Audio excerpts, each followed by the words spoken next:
بسم اللہ الرحمن الرحیم۔ صرف 5 منٹ کا مدرسہ قرآن و حدیث کی روشنی میں 306واں دن 6 ذی القعدہ۔ نمبر 1، اسلامی تاریخ۔ حضرت اویس قرنی رحمۃ اللہ علیہ۔ حضرت اویس بن عامر قرنی رحمۃ اللہ علیہ ایک مشہور تابعی ہیں، یمن کے رہنے والے تھے۔ انہوں نے رسول اللہ صلی اللہ علیہ وسلم کا زمانہ تو پایا، مگر ایک عذر کی وجہ سے حضور صلی اللہ علیہ وسلم سے ملاقات کا شرف حاصل نہ کر سکے۔ ان کی بوڑھی ماں تھی، جن کی خدمت کو سب سے بڑی سعادت اور عبادت سمجھتے تھے، چنانچہ جب تک وہ زندہ رہیں ان کی تنہائی کے خیال سے حج نہیں کیا۔ رسول اللہ صلی اللہ علیہ وسلم نے غائبانہ طور سے ان کو خیر التابعین، یعنی تمام تابعین میں سب سے بہتر کا لقب عطا فرمایا۔ حضور صلی اللہ علیہ وسلم نے حضرت عمر فاروق رضی اللہ عنہ کو ان کا نام اور علامتیں بتا کر فرمایا کہ وہ اپنی ماں کی خدمت کرتا ہے، جب وہ خدا کی قسم کھاتا ہے تو اللہ اس کو پوری کرتا ہے، اگر تم مجھ سے دعائے مغفرت حاصل کر سکو تو کرا لینا۔ اس کے بعد سے حضرت عمر رضی اللہ عنہ برابر ان کی تلاش میں رہے، یہاں تک کہ حضرت عمر رضی اللہ عنہ کے زمانے خلافت میں حضرت اویس رحمۃ اللہ علیہ تشریف لائے، ان سے ملاقات کی اور دعا کی درخواست کی۔ اس پر حضرت اویس قرنی رحمۃ اللہ علیہ نے حضرت عمر رضی اللہ عنہ کے لیے دعائے مغفرت کی۔ حضرت اویس قرنی رحمۃ اللہ علیہ پھر کوفہ میں جا کر بس گئے تھے اور بہت ہی سادہ زندگی گزارتے تھے۔ نمبر 2، حضور صلی اللہ علیہ وسلم کا معجزہ۔ علی بن حکم کے حق میں دعا۔ حضرت معاویہ بن حکم رضی اللہ عنہ فرماتے ہیں کہ غزوہ خندق میں جب میرے بھائی علی بن حکم اپنے گھوڑے پر سوار ہوئے اور اس کو دوڑایا تو کسی دیوار سے ان کا پیر ٹکرا گیا، جس کی وجہ سے ان کے پیر کی ہڈی ٹوٹ گئی۔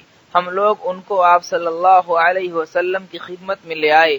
آپ صلی اللہ علیہ وسلم نے بسم اللہ کہہ کر ان کے پیر پر اپنا مبارک ہاتھ پھیرا تو گھوڑے سے نیچے اترنے سے پہلے ہی ان کا پیر ٹھیک ہو گیا تھا۔ نمبر 3، ایک فرض کے بارے میں۔ اذان جمعہ کے بعد دنیاوی کام چھوڑ دینا۔ قرآن میں اللہ تعالیٰ فرماتا ہے، اے ایمان والو، جمعہ کے دن جب جمعہ کی نماز کے لیے اذان دی جائے تو سب کے سب اللہ کے ذکر یعنی نماز کی طرف دوڑ پڑو اور خرید و فروخت چھوڑ دو، یہ تمہارے لیے بہتر ہے اگر تم جانتے ہو۔ نمبر 4، ایک سنت کے بارے میں۔ طواف کے دوران یہ دعا پڑھے۔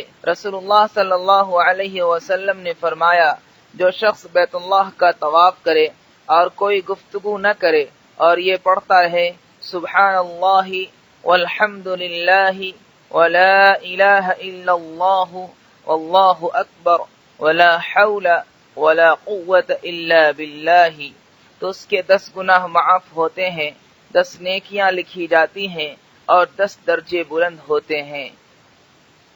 نمبر 5، ایک اہم عمل کی فضیلت۔ اللہ کی راہ میں چوکیداری کرنا۔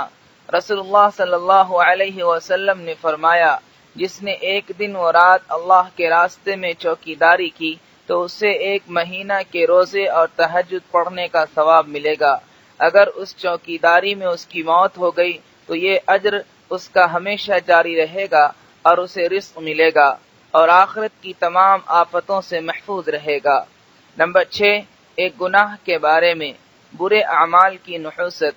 قرآن میں اللہ تعالیٰ فرماتا ہے، خشکی اور تری یعنی پوری دنیا میں لوگوں کے برے اعمال کی وجہ سے ہلاکت و تباہی پھیل گئی ہے، تاکہ اللہ تعالیٰ انہیں ان کے بعد اعمال کی سزا کا مزہ چکھا دے تاکہ وہ اپنے برے اعمال سے باز آ جائیں۔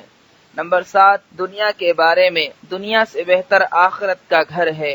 قرآن میں اللہ تعالیٰ فرماتا ہے، دنیا کی زندگی سوائے کھیل کود کے کچھ بھی نہیں اور آخرت کا گھر متقیوں یعنی اللہ تعالیٰ سے ڈرنے والوں کے لیے بہتر ہے۔ نمبر 8، آخرت کے بارے میں۔ ہر نبی کا حوض ہوگا۔ رسول اللہ صلی اللہ علیہ وسلم نے فرمایا، ہر نبی کے لیے ایک حوض ہوگا اور انبیاء آپس میں فخر کریں گے کہ کس کے حوض پر زیادہ امتی پانی پینے کے لیے آتے ہیں۔ مجھے امید ہے کہ میری حوض پر آنے والوں کی تعداد زیادہ ہوگی۔ نمبر 9، طب نبوی سے علاج، ثنا کے فوائد۔ رسول اللہ صلی اللہ علیہ وسلم نے فرمایا، موت سے اگر کسی چیز میں شفا ہوتی تو ثنا میں ہوتی۔ فائدہ، ثنا ایک درخت کا نام ہے جس کی پتی تقریباً 2 انچ لمبی اور 1 انچ چوڑی ہوتی ہے۔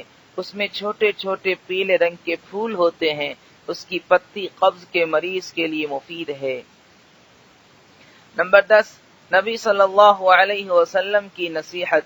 حضرت ابو ذر رضی اللہ عنہ کو مخاطب کر کے رسول اللہ صلی اللہ علیہ وسلم نے فرمایا کہ میں تمہیں ایسی 2 خصلتیں بتا دوں جو بہت ہلکی ہیں، اللہ کے ترازو میں وہ بہت بھاری ہیں۔